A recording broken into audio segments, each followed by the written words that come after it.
Abra sua Bíblia, por favor, no Salmo de número 66. Salmo de número 66.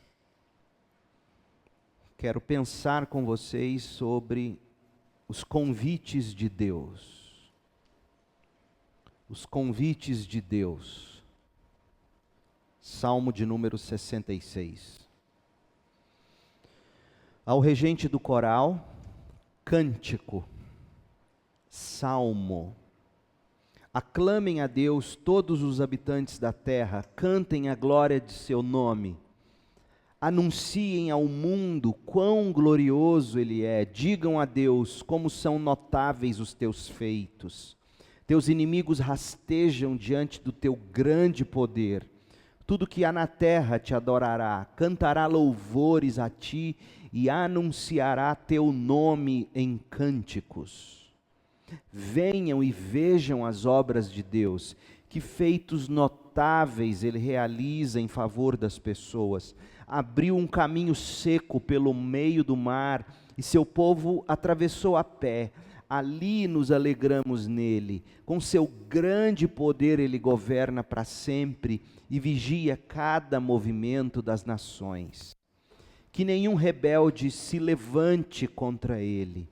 Que o mundo inteiro celebre nosso Deus e cante louvores a Ele em alta voz.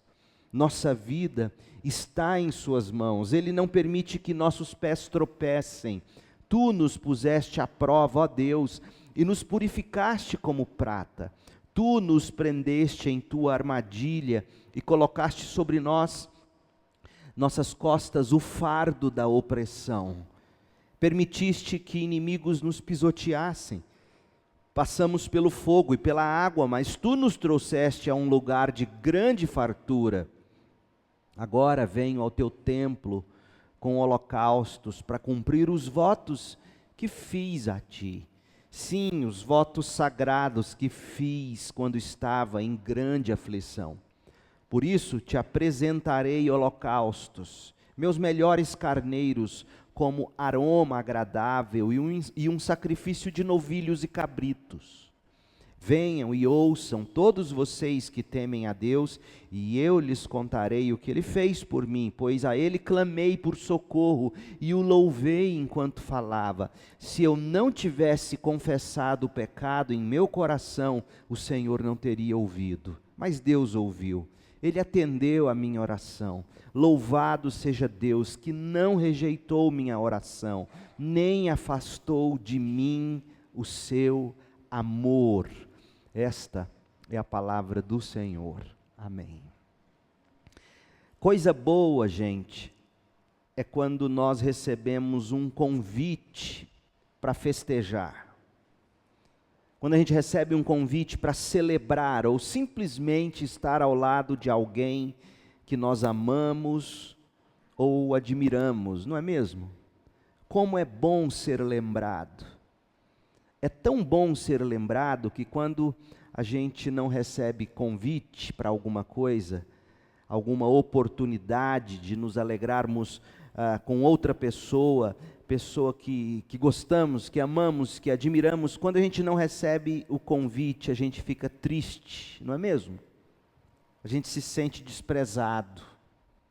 Você já passou por esse dissabor? Todos os seus amigos foram convidados para a grande festa, mas você ficou de fora. E aí depois, no dia seguinte, você fica lá no Instagram, no Facebook, vendo as festas de todo mundo, as participações, e você se roendo, dizendo, eu não fui. Fica com ciúme, fica triste. É tão ruim que na adolescência e na juventude a gente chega a ter pesadelo desse tipo. Todo mundo foi, eu não fui. Todo mundo foi convidado, eu não fui. É de fato péssimo essa sensação. Agora, graças a Deus que com Ele não é assim. O convite que o Senhor faz é para todo mundo. Mateus 11, 28 diz, vinde a mim todos os que estáis cansados e sobrecarregados, e eu vos aliviarei. Vinde a mim todos. só não vem quem não quer. Falta de convite não é.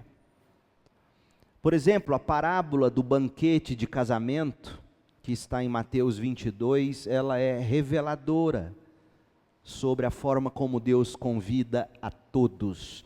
Mateus 22, de 1 a 5, ouça: Jesus lhes contou outras parábolas, disse ele: o reino dos céus pode ser ilustrado com a história de um rei que preparou um grande banquete de casamento para o seu filho. Veja, a vida cristã é uma festa. A vida cristã é um banquete de casamento. Quando o banquete estava pronto, o rei enviou seus servos para avisar os convidados, mas todos se recusaram a vir. Então ele enviou outros servos para lhes dizer: já preparei o banquete, os bois e novilhos gordos foram abatidos e tudo está pronto, venham para a festa. Mas os convidados não lhes deram atenção e foram embora, um para sua fazenda, outro para seus negócios. O convite é para todos, só não vem quem não quer. E o salmo que nós temos para hoje é um convite de Deus, um convite que Deus faz a todos os povos, a todas as nações, aos 4 cantos da terra. É o que diz o verso 1. O convite no Salmo 66, 1 é para todos os habitantes da terra. O convite, diz o Salmo 66, 2, é para uma festa da celebração da glória do nome de Deus. E o convite, ele se estende de 3 formas. Venham, diz o texto, venham e cantem, venham e vejam, venham e ouçam. Esse é o convite. Venham e cantem a glória do nome de Deus, versículo 2. Venham e vejam as obras de Deus, versículo 5. Venham e ouçam o que Deus está fazendo pelos quebrantados de coração, diz o verso 16. Venham, venham todos, venham dos 4 cantos da terra, venham e cantem, venham e vejam, venham e ouçam, venham. Esses são os convites de Deus. O Salmo 66 é de profunda beleza. É salmo de louvor, é salmo de ação de graças, porque Deus atendeu as orações do seu povo. O salmo nos conta que Deus havia salvado o autor do salmo, não sabemos quem foi, ao certo, provavelmente um rei que havia sido ameaçado e em algum momento até aprisionado ou sobre a cerca, ou cercado pelos seus grandes inimigos. E esse livramento também veio e foi um livramento não apenas para o rei, mas para a nação inteira. Quem era o rei? Em que momento da história de Israel a nação se viu assim cercada? Tem sido muitas vezes aventada a ideia de que o Salmo fala de como Judá, o reino do sul de Israel, como Judá foi livrada milagrosamente dos assírios. Você vê a história em Isaías capítulos 36 e 37.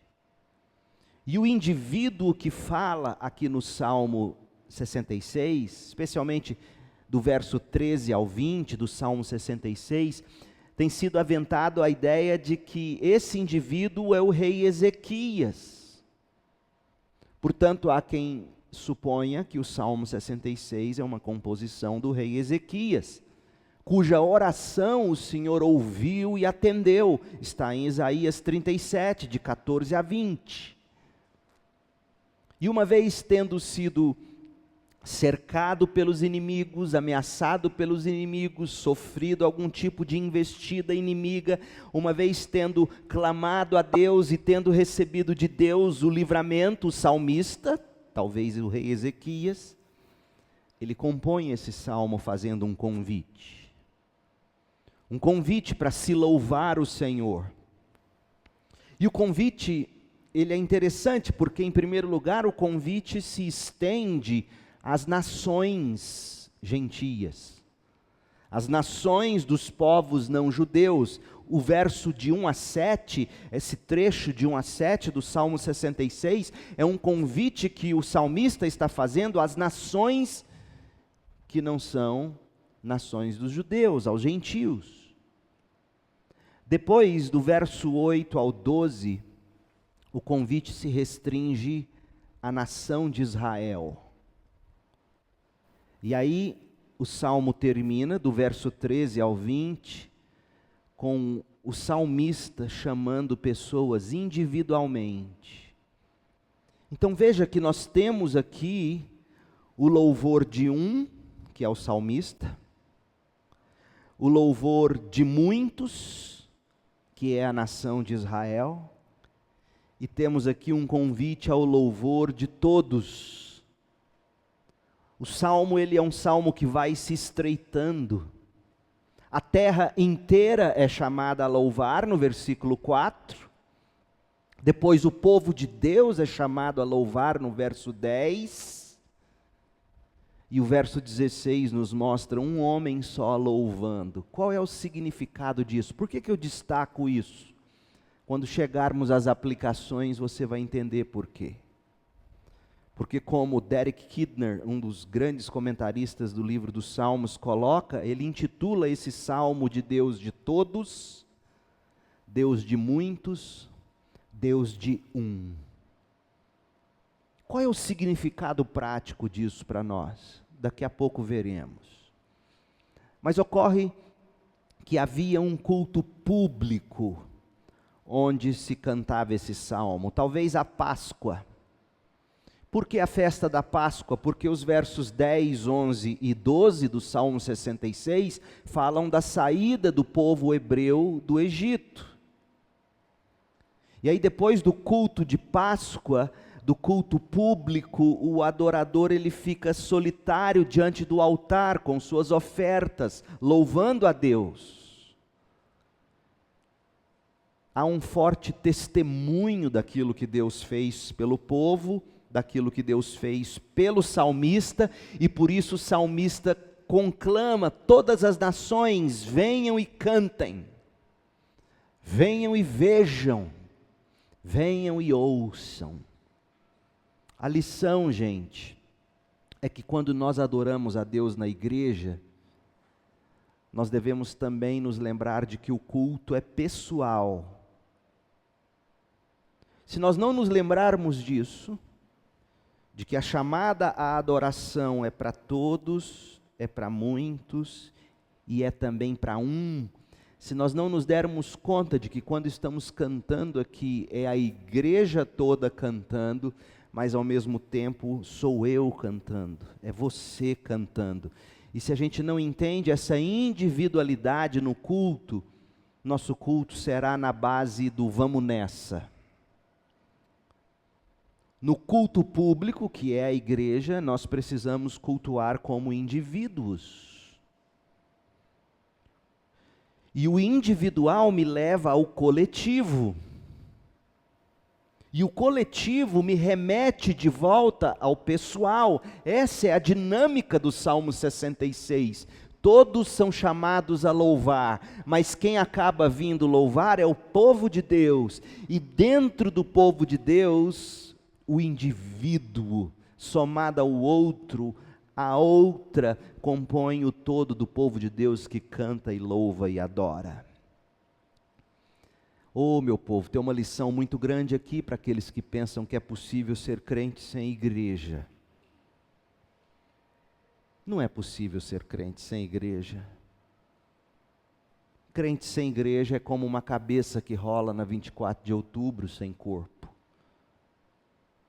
Crente que não está no corpo é uma anomalia, como você achar uma mão aqui na calçada, um dedo ali na porta da igreja, uma perna aqui no fundo da Alberto Miguel. Você andando pela calçada e vendo uma perna, um joelho, uma coxa, você leva um susto, você diz, que isso? Mas uma pessoa que se diz cristã e não se insere no corpo local da igreja, é isso, porque o crente ele não é corpo, o crente é um membro do corpo. E o salmista está dizendo, ele está falando, sim, existe valor na adoração individual. O salmista termina cantando sozinho, celebrando e chamando os outros para cantarem também individualmente. Mas o salmo começa falando que o convite é para todas as nações, e já que muitos são chamados e poucos são escolhidos, quem de fato vem é o povo de Deus, a igreja. O salmo fala do valor, da importância, é inegociável. Agora é tão curioso, o meu amigo falecido, amava de paixão esse homem, pastor Isaltino Gomes Coelho Filho, como nós éramos próximos enquanto ele pastoreava em Campinas e eu também lá em São Paulo. Toda sexta quase a gente comia um macarrãozinho ao molho de bacalhau. Ele era descendente de português, como era gostoso conversar com ele. E quando ele decidiu que ele sairia da Igreja Batista do Cambuí, um bairro nobre de Campinas, ele me disse, sabe o que mais me entristece no ministério aqui nessa cidade? Não com a igreja, ele amava a igreja do Cambuí. Mas ele dizia, Leandro, como as pessoas trocam a comunhão da igreja por suas casas na praia, suas casas no campo, suas fazendas, um fim de semana gostoso, sem igreja. Como isso entristece meu coração. E eu dizia, é verdade, pastor. O salmista está dizendo, sim, é importante que você adore sozinho, mas o convite é para você vir e adorar na igreja, com o povo de Deus. Feitas essas observações, a primeira coisa que nós vamos observar é o primeiro convite de Deus. O convite que Deus faz e diz assim, venham e cantem. Versos de 1 a 4. Venham e cantem, é plural, venham todos, venham e cantem. Cantem o quê? A glória do nome de Deus. O primeiro convite é para que todos venham e cantem. Olha o verso 1, e preste atenção nos verbos, especialmente a leitura dos Salmos. Para você tirar um proveito grandioso da leitura, é muito importante que você leia os Salmos sublinhando os verbos. Verso 1, aclamem a Deus. Outras versões dizem, bradem a Deus. Sabe o que significa bradar? Gritar. Gritem a Deus. Bradem a Deus.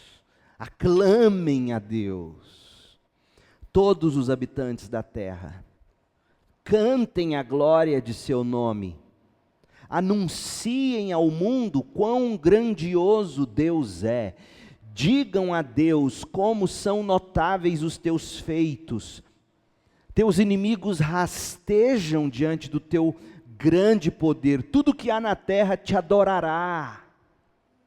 Cantará louvores a ti e anunciará teu nome em cânticos. Pausa, interlúdio, selá. Pergunta, quem deve cantar, segundo o texto que a gente leu? Todos os habitantes da terra devem cantar, versículo 1. Cantar não é apenas para os crentes. Cantar é para todos os seres humanos. O ser humano foi criado para cantar. Cantar é tanto um dever quanto uma necessidade dos homens e mulheres criados à imagem e semelhança de Deus. Cantar é um dever, cantar é uma necessidade. Todas as culturas da terra têm seus cânticos. Todas as culturas da terra têm seus cantos. Todas as culturas da terra têm suas músicas, seus sons musicais. Os povos, qualquer povo, qualquer tribo, qualquer nação, qualquer grupo de indivíduos, os povos cantam. E cantam a quem? Cantam aos seus deuses. Cantam seus amores. Cantam suas dores.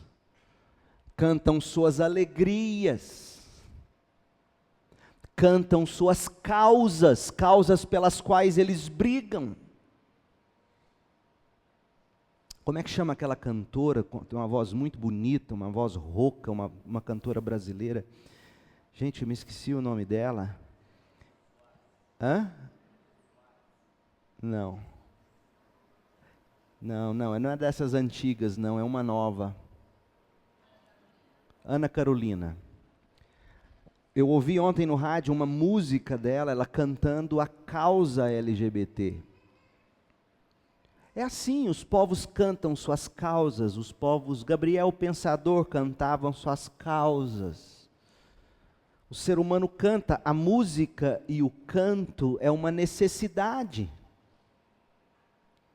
Sabe por que o canto e a música é uma necessidade? Porque o gozo e o prazer só se completam quando se canta, quando se expressa com cânticos e músicas a alegria que está no coração, ou a tristeza que está no coração. Por isso que o Salmo começa dizendo: brade de alegria, grite de alegria ao Senhor, aclame ao Senhor. Bibi Ferreira, faleceu agora, dia 13 de fevereiro, cantora, atriz brasileira, aclamada por muitos, faleceu aos 96 anos de idade, e ela deixou uma frase que foi muito repetida nos últimos dias, depois da morte dela, e a frase dizia assim: ouça o que ela dizia, e até onde sei, ela não era cristã evangélica, confessa, acho que não era. E ela dizia assim, abre aspas: no palco é o momento que não sou atingida por nada. No palco é o momento em que eu me encontro com Deus. Vocês escutaram? No palco é o momento em que eu me encontro com Deus. Henrique Iglesias, numa das músicas dele, ele diz que o relacionamento dele com a mulher que ele amava, ou o homem que ele amava, eu não sei qual é a preferência sexual dele, ele dizia numa das músicas o seguinte: você e eu, quando estamos juntos, é uma experiência religiosa. E ele canta. Percebe? A música, ela é tanto um dever, fomos criados para louvar a Deus, quanto uma necessidade. Nossa alegria só se completa quando a gente canta. Por isso o convite de Deus: venham e cantem, aclamem a Deus, todos os habitantes da terra, cantem a glória de seu nome, todos devem cantar. Segunda pergunta: quem, ou melhor, o que se deve cantar? Olha para os versos 1 a 4. O que é que nós temos que cantar? O verso 1 diz que nós temos que cantar sobre Deus. Verso 2 diz que nós devemos cantar a glória do nome de Deus. Verso 3 diz que nós devemos cantar sobre os notáveis feitos de Deus. Deus é o conteúdo da nossa canção, a glória do nome dele é o conteúdo da nossa canção. As coisas notáveis que ele criou, fez, faz e fará é o conteúdo da canção do povo de Deus. Deus, a obra de Deus, o Filho de Deus, as maravilhas de Deus, os feitos gloriosos de Deus, são o motivo e o conteúdo dos cânticos do povo de Deus. É isso que se canta. A quem nós devemos cantar? Nós devemos cantar a Deus, na forma de louvor e adoração. Ouçam de novo os verbos. Verso 1, aclamem a Deus. Verso 2, cantem a glória do nome de Deus. Verso 3, olha quão surpreendente é o verso 3. Digam a Deus. Ou seja, o salmista está dizendo que quando nós cantamos a Deus, nós estamos dizendo algo a Deus. Verso 4, tudo que há na terra te adorará a Deus, cantará louvores a ti, a Deus. Então, nós cantamos a Deus. Mas, o Salmo também nos mostra que nós também cantamos aos homens. Você viu isso aí no Salmo? Você já tinha parado para pensar que música também é para os homens? Se você encontrar para mim e me mostrar onde está escrito, eu te dou um livro hoje à noite. Levanta a mão.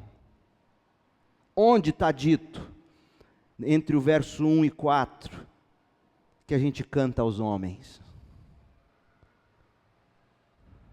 Passou, perdeu. Pastor não vale. Anunciem ao mundo quão glorioso Ele é.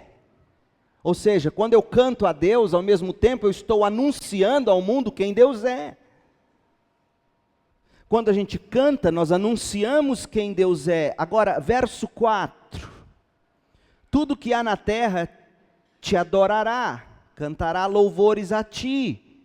E ouça, e anunciará teu nome em cânticos. Então, quando nós cantamos, nós anunciamos o nome de Deus, nós anunciamos ao mundo quem Deus é, o que fez e o que faz.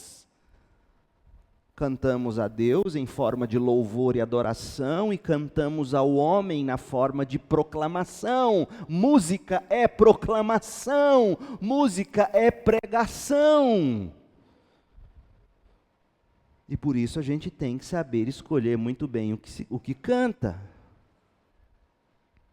Dessa forma, gente, o nosso cântico, ele é tanto uma forma de expressão de louvor e adoração a Deus, como uma mensagem.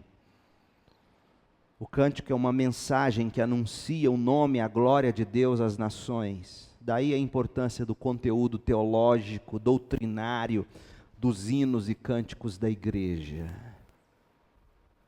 Cuidado, jovens, com as músicas que você ouve e canta. Como nós devemos cantar? É a outra pergunta. Nós devemos cantar com alegria. O Salmo começa dizendo que o louvor a Deus merece um brado de alegria, um grito de alegria. Aclamem ao Senhor. Então não tem como ouvir os salmos dizendo aclamem ao Senhor, e a hora que você vem cantar, celebrai a Cristo, celebrai a Cristo. Eu fico assim triste com quem não consegue cantar vibrando. Porque a Bíblia diz, não triste porque você me ofende, você não me ofende, eu fico triste por você. Porque a música é para fazer isso, é para fazer a gente expressar nosso sentimento de alegria por quem Deus é, fez, faz e fará.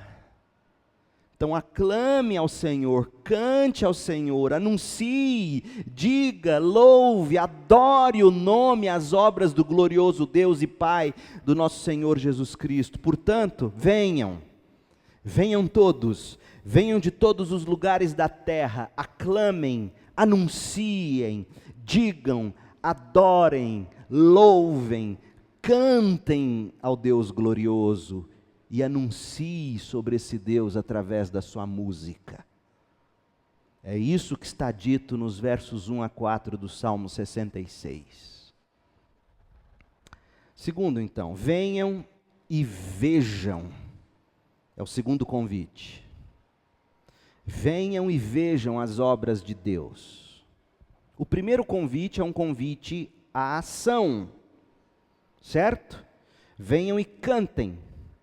Venham e cantem a glória do nome de Deus. Venham e anunciem a glória do nome de Deus através do canto. O primeiro convite é uma chamada à adoração, mas o segundo convite é um convite à contemplação. É para que o povo de Deus venha e veja as obras de Deus em favor deles. O salmista sabe que o nosso cântico só vai perdurar na medida em que a nossa contemplação da glória de Deus for algo permanente. Quem se preocupa mais com religião e menos com Deus, são os que menos cantam.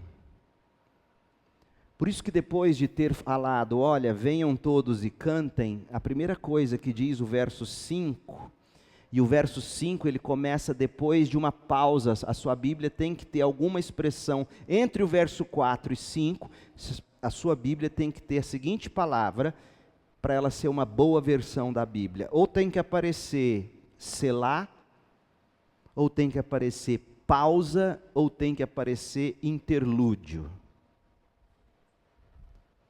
Porque ao ter dito, venham e cantem, pausa, pensem, interlúdio, selá, pensem, e aí vem o segundo convite, venham e vejam as obras de Deus.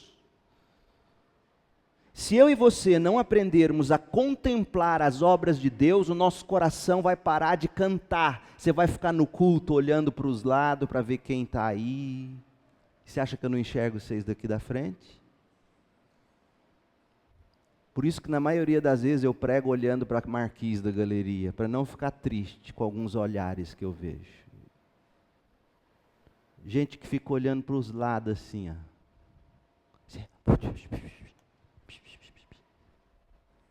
Não veio para contemplar Deus, veio para falar dos outros.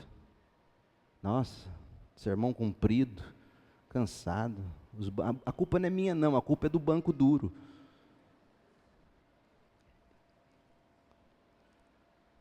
E aí vem e diz o texto, venham e vejam as obras de Deus, porque se você não ver as obras de Deus, você vai parar de cantar.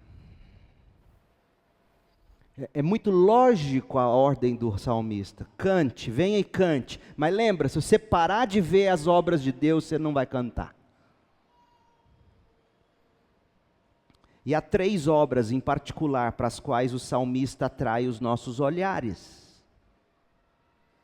Nos versos 5, 6 e 7, o salmista fala, venha e veja a obra da salvação. Nos versos de 8 a 12, o salmista diz, venha e veja a obra da santificação. E nos versos 13 a 15, o salmista diz, venha e veja a obra da expiação proporcionada por Deus. Venha e veja, venha e veja. Primeiro, a obra da salvação ofertada por Deus. Se você parar de ver o que Deus fez por você na cruz, você não canta. E Jesus, na sabedoria dele, eterna, divina, instituiu um memorial chamado Ceia do Senhor, que é o que nós celebraremos hoje à noite. Eu chamo você para vir, venha. Eu vou começar uma série sobre o pacto, e eu queria que todos os membros da igreja estivessem aqui. E a ceia é uma forma visível de anunciar o que Jesus fez por nós. A salvação ofertada por Deus. Olha como o salmista coloca isso, verso 5. Venham e vejam as obras de Deus, que feitos notáveis Ele realiza em favor das pessoas. E aí, ele vai contar no Salmo, agora nos versos 6 e 7, a grande obra de salvação do povo hebreu, quando tirou o povo hebreu do Egito. Abriu um caminho seco pelo meio do mar, e seu povo atravessou a pé. Ali nos alegramos nele, ali nos alegramos quando ele nos salvou. Com seu grande poder, Deus governa para sempre e vigia cada movimento das nações, que nenhum rebelde se levante contra Deus. Pausa, selá, interlúdio. O salmista está nos convidando a especificamente contemplar o incrível poder de Deus, quando ele abriu e deixou o mar vermelho seco, para o povo passar e atravessar. O Deus poderoso que salvou os hebreus da escravidão do Egito, fazendo esse povo entrar na terra de Canaã, é o mesmo Deus que pelo poder do seu Espírito ressuscitou Jesus dos mortos, Romanos 1,4. E esse Deus que pelo Espírito poderoso ressuscitou Jesus, Ele salva o pecador através do que Jesus fez. E aí a gente é convidado a vir e a ver a salvação que nos é ofertada em Jesus. Quem para de ver o que Deus fez por ele ou por ela em Jesus, para de cantar. Fica lambendo ferida, rancor, achando ruim.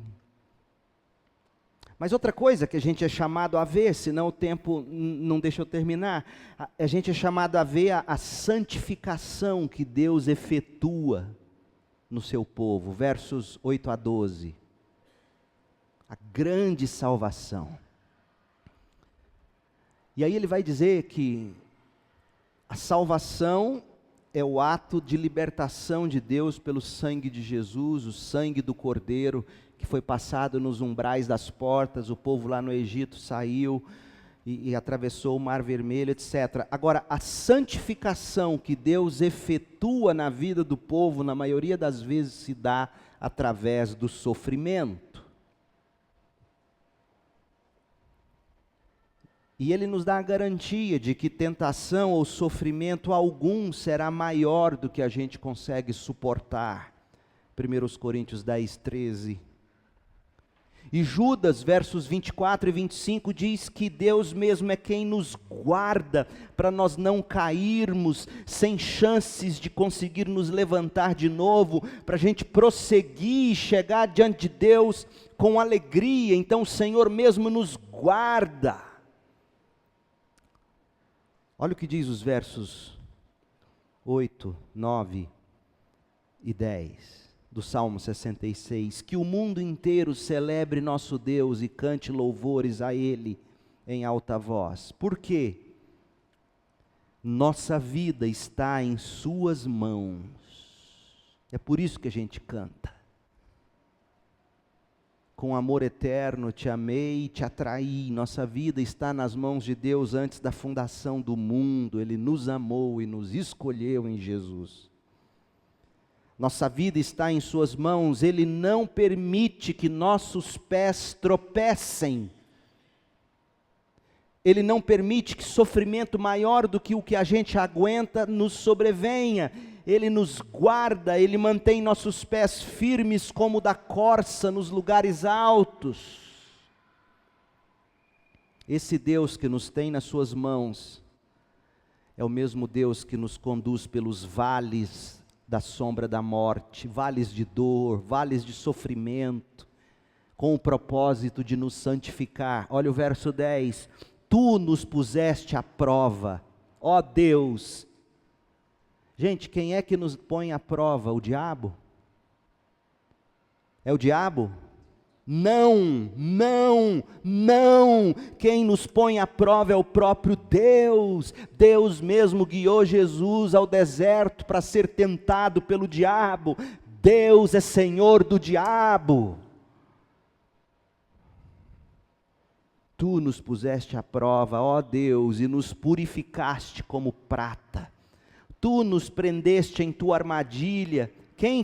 É muito lindo isso aqui. Quem coloca armadilha no nosso caminho é o próprio Deus. Tu nos prendeste em tua armadilha e colocaste sobre nossas costas o fardo da opressão. Deus dosa o sofrimento, Deus manda ele na medida certa. Para quê? Para nos purificar como prata. Agora, como ele não é o autor do mal, vem o verso 12 que diz: permitiste que inimigos nos pisoteassem, passamos pelo fogo e pela água, mas tu nos trouxeste a um lugar de grande fartura. Deus não é autor do mal, mas Deus escolhe querer que o mal aconteça.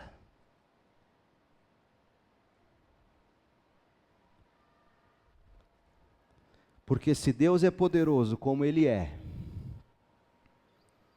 e se Ele é onisciente como Ele é, e Ele previu que o diabo faria, você já parou para pensar?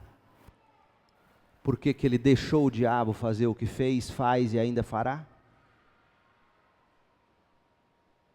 Porque Ele olhou e disse: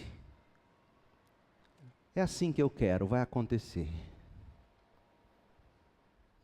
Por isso que ele coloca, o salmista: tu nos puseste à prova. Verso 11, tu nos prendeste em tua armadilha. E verso 12, permitiste que inimigos nos pisoteassem.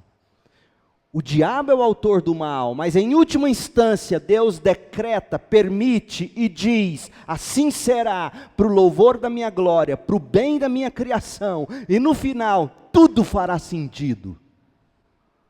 Então não queira proteger o amor de Deus, roubando dele a sua soberania. Eu prefiro 1000 vezes crer num Deus que me põe à prova, do que num Deus que vê o diabo me provar, e fala assim: ah, mas eu não queria isso para o Leandro. Ah, meu Deus, eu não queria isso para o Leandro. Olha lá o diabo de novo. Se vira. Sabe? Que Deus chinfrinho é esse? Que Deus chinfrinho é esse? Que vê o diabo me pôr à prova e fica: mas não era isso. Tá, eu vou usar para melhorar, para o bem dele. Para com isso. Deus vê, Deus sabe, e Deus diz: está vendo meu servo Jó? Não foi o diabo que foi lá perguntar de Jó, foi Deus que puxou o papo. Está vendo meu servo Jó? O diabo, é claro, você dá tudo para ele, então vai lá e tira. Não foi o diabo que propôs: eu vou lá tirar, o que o senhor acha? Então vai lá e tira tudo. Oh meu Deus, seu Deus, se você crê diferente disso, perdão, com amor eu te digo, seu Deus é pequeno demais. O diabo, como diz o pastor Jeremias Pereira, é o pitbull na mão de Deus, o Rottweiler. Deus tem ele na coleira e fala assim: fica aqui. Vai lá, pega o Edgar. Mas está na coleira aqui, ó. Está amarrado na mão de Deus. A Bíblia fala, o diabo já está amarrado na mão de Deus. Deus controla ele. Vem cá, rapaz, você vai morder só no joelho. Deita. O diabo deita. Vai lá, pega o Rodrigo. O Senhor é soberano sobre o diabo, sobre tudo e sobre todos. Ele nos põe à prova para nos purificar. Ele nos prende em armadilha para nos fazer crescer. Mas Ele não é o autor do mal. Mas Ele permite que o mal assim aconteça, para o bem do seu povo e para a glória do nome dEle. Por isso que Tiago vai dizer em Tiago 1, olha, tem de motivo de grande alegria passar por todo tipo de provação. E Pedro vai dizer para nós, na primeira de Pedro, que quem nos fica ao derredor, tentando nos tragar, é o diabo. E Deus está lá, na coleira, se dizendo: agora você vai dar uma lambida, agora você vai dar uma mordida, vem cá, agora não, fica aqui, deita. Ah, como é bom saber que eu tenho um Deus assim, que faz isso para o meu bem e transforma todas as coisas para o meu bem, que amo a Deus. Romanos 5, 3 a 5, Paulo diz, olha, alegramo-nos também nas dificuldades, nas provações, porque isso produz um caráter aprovado. Nós somos chamados, gente, a viver a vida, a salvação, e a gente tem, e o salmista nos convida a ver como Deus nos santifica através do sofrimento. O salmista nos convida a ver como Deus nos salva pelo sangue de Jesus.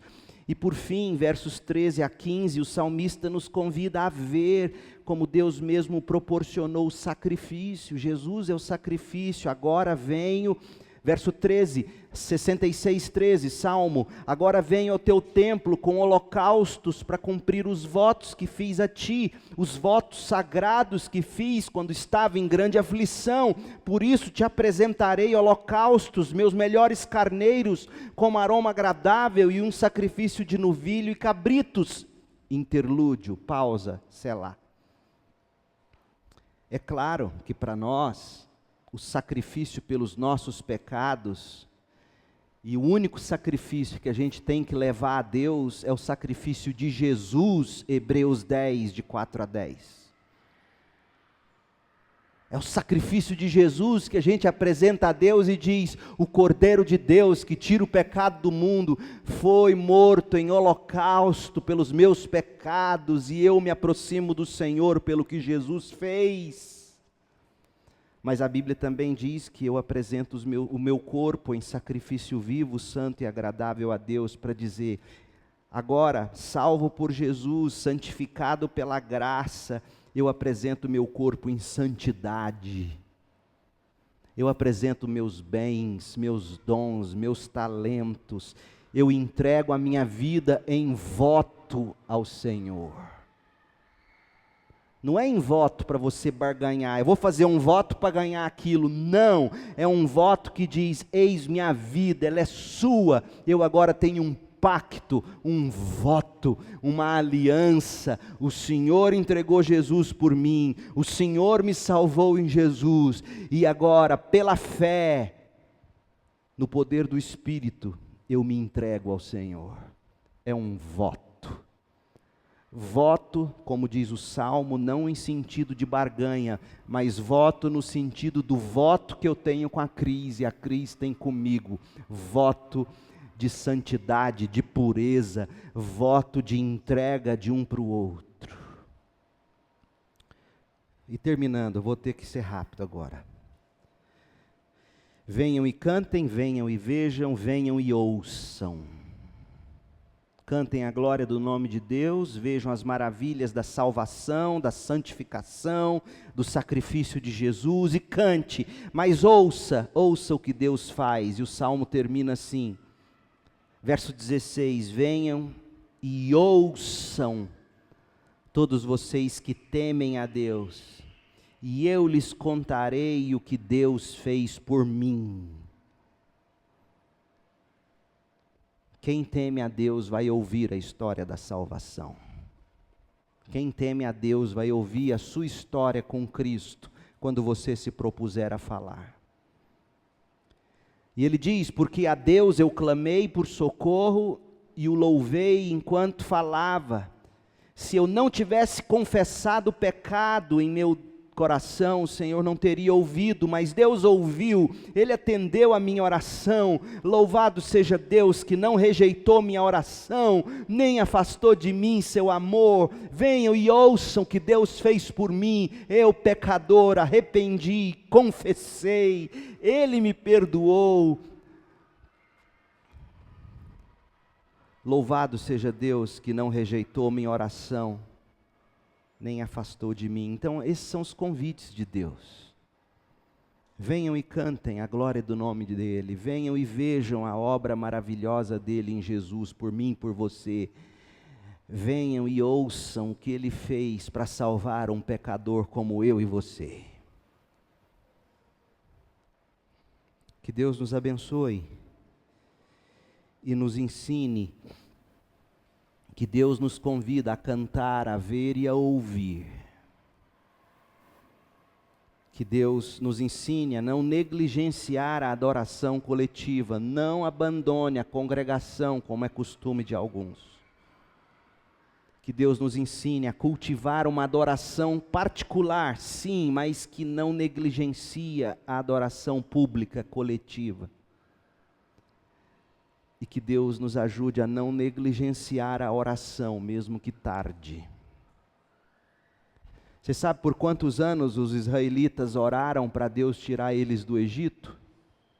Que é o que está mencionado aqui no Salmo, do versos 10 a 12, que Deus tirou eles do Egito. Sabe quantos anos eles oraram? 400 anos. Sabe o que é isso? Para cair sua ficha, nós estamos em 2019. Então é como se um povo tivesse orado desde 1619, para agora em 2019 Deus libertar. 400 anos um povo orou. Milhares, milhares e milhares morreram orando sem ver o livramento. Mas morreram crendo no Deus da libertação. Não desista de orar. Ore. Cultue a Deus em particular. Venha e cante, venha e veja, venha e ouça. Esses são os convites de Deus para manter sua alma viva. E eu termino com a história do menino, filho de um pastor nos Estados Unidos, menino adolescente, porque o Salmo diz aqui, ó, que enquanto Deus não ouviu a oração dele, se eu não tivesse confessado o pecado, o Senhor não teria me ouvido, verso 18, se eu não tivesse confessado o pecado, o Senhor não teria me ouvido. O menino um dia andando achou um charuto no chão, pegou o charuto, pôs na boca e acendeu, arrumou, sei lá, uma binga, um fósforo, não sei onde, acendeu, e foi para um canto, escondido, da rua. Quando ele olha, vem o pai dele, saindo da igreja, e ele vai, pega esse charuto, esconde atrás assim, e o pai dele chegando, e ele pensou, e agora, o que eu vou fazer? Aí ele olhou atrás do pai dele assim, ele viu uma placa, o circo, não sei das quantas, está chegando na cidade. Aí ele pensou, pai, olha lá, o circo está vindo para a cidade, porque ele imaginou, na hora que o pai olhar, eu jogo e piso em cima. Pai, olha lá o circo, o senhor me leva no circo. Aí ele falou, meu filho, deixa eu te ensinar uma lição sobre oração. Você não vai pedir nada a Deus enquanto você tiver um pecado aceso no seu coração. Joga esse charuto no chão, pisa em cima dele. Confesse seu pecado. E aí a gente fala sobre o circo. Quanto crente escondendo o charuto aceso, fazendo pedido a Deus. E Deus dizendo, você não viu, você não ouviu, você não entendeu. Apaga esse pecado do seu coração e vem falar comigo. Deus, em nome de Jesus, não nos deixe manter pecados acesos na alma. Obrigado pelos convites que Deus nos faz. Venham e cantem a glória do meu nome, venham e vejam a maravilha da salvação, venham e ouçam o que eu faço na vida de quem se quebranta. Ajuda-nos a apagar nossos pecados. Oramos agradecidos, em nome de Jesus. Amém.